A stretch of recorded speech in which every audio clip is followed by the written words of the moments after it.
Okay, yesterday I got a call for this CGAF. It's a Trane CGAF, I believe.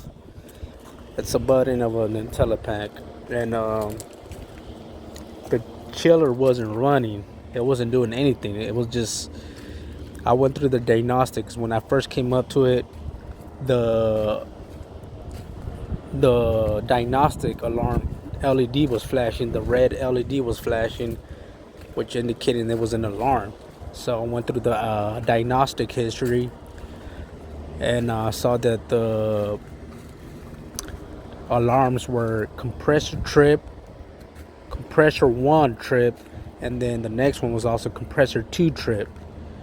So I went ahead and reset the diagnostic, and then I could hear it try to reboot itself. I saw it through the screen, and then I heard clicks like it was trying to close some contacts. And as soon as it went through that sequence, it went to automatically to that same alarm. So I kind of looked up what causes the compressor trip alarms, and it could either be the all these right here. It could be for starting from the either the F45 fuse could be tripped or blown. The 4S3 right here, or the 3B8S3, the 3B18S4, or these auxiliaries aren't closing. These auxiliaries right here are located behind the circuit breakers of each of these compressors. Like one CB11, I believe it's one of these. It's a circuit breaker for one of these compressors for either A, because there's two circuits, and each circuit has two compressors per circuit, and each compressor has a circuit breaker. And I believe on this chiller, when I came up to it, I looked it up. I looked into it, and they weren't tripped. It was like somebody shut them off.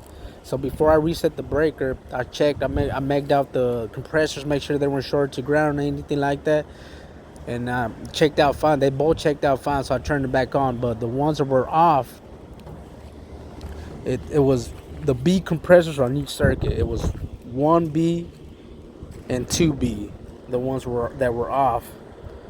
And then the reason I wasn't getting,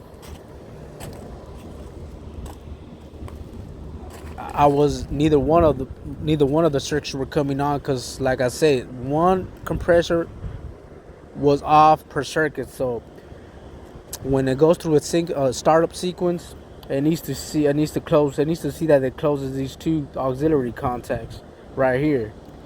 So the one that had the circuit breaker on obviously saw that's auxiliary contact is closed, but the one with that had the circuit breaker shut off wasn't seeing it, so it was going into alarm. And then it went to the second circuit trying to start that one up, and since that one had one of the circuit breakers off as well, it did the same thing. So let's say for instance you had a bad compressor or whatever, and you shut that circuit off, or that circuit breaker off. In order to be able to get that one circuit going, you would have to bypass that auxiliary contact. In order for that circuit to come on, you would have to bypass it and wire them up together so they could stay closed all the time, normally closed, and that way it could bring on that circuit. So what I did is I check power from right here from 1TB7-6. I checked power right there on wire 210. I had power. I went to 1TB611. I had power there, so that meant that switch 4S3 was closed. So I went down to TB612.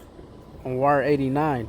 I had power there, so I knew 3B18S4 and 3B8S3 were closed. So then I checked power, yeah, so I knew I checked power on 1TB612-12 on wire 89. I know I had power there, so I know I had power on one side of that auxiliary contact of 1CB10. So I knew it wasn't seeing one of those contacts close. So I knew that's how I figured that was the issue. So as soon as I figured out that those breakers were shut off, and I was gonna bypass those contacts first, but then I was like, no, why are these breakers off? Why are these circuit breakers off? But as soon as I figured out that they were off, and I megged out those compressors, and I knew there was nothing wrong with it, I turned it back on. As soon as I turned it back on, I reset the diagnostics, and it kicked right on. Both circuits kicked on, and no issues. So that was that. That was a Trane CGAF Chiller, and diagnostic was a Compressor Trip 1 and Compressor Trip 2.